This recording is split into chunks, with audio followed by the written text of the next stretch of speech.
a current resident of the city is blanked out for privacy, a city of California.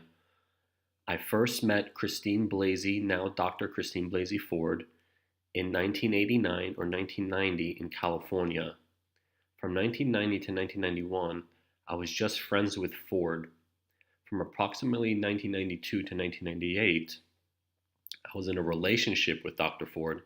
I found her truthful and maintained no animus towards her.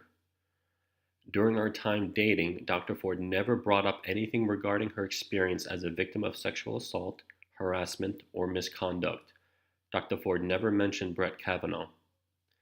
During some of the time we were dating, Dr. Ford lived with Monica L. McLean, who I understood to be her lifelong best friend. During that time, it was my understanding that McLean was interviewing for jobs with the FBI and the U.S. Attorney's Office. I witnessed Dr. Ford help McLean prepare for potential polygraph exam. Dr. Ford explained in detail what to expect, how polygraphs worked, and helped McLean become familiar and less nervous about the exam. Dr. Ford was able to help because of her background in psychology. Dr. Ford and I lived together while we were dating and stayed together in a long-distance relationship when Dr. Ford moved to Hawaii sometime around 1998, although I'm not sure of the particular year, and it might have been a bit earlier or later.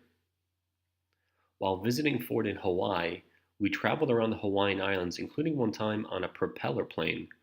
Dr. Ford never indicated a fear of flying. To the best of my recollection, Dr. Ford never expressed a fear of closed quarters, tight spaces, or spaces with only one exit.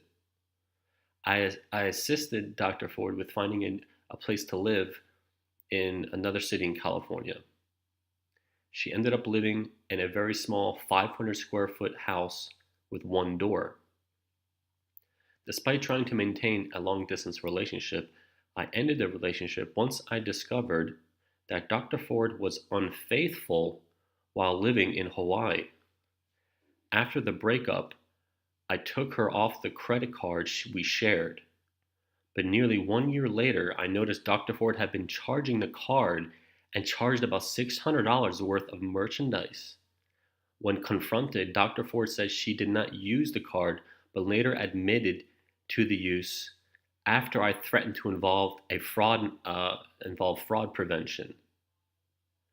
I didn't speak again to Ford until about 2002 when Ford contacted me briefly.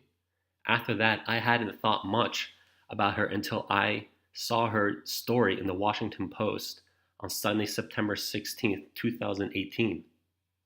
I do not want to become involved in this process or current investigation, but wanted to be truthful about what I know. Signed, and his name is redacted, October 2nd, 2016.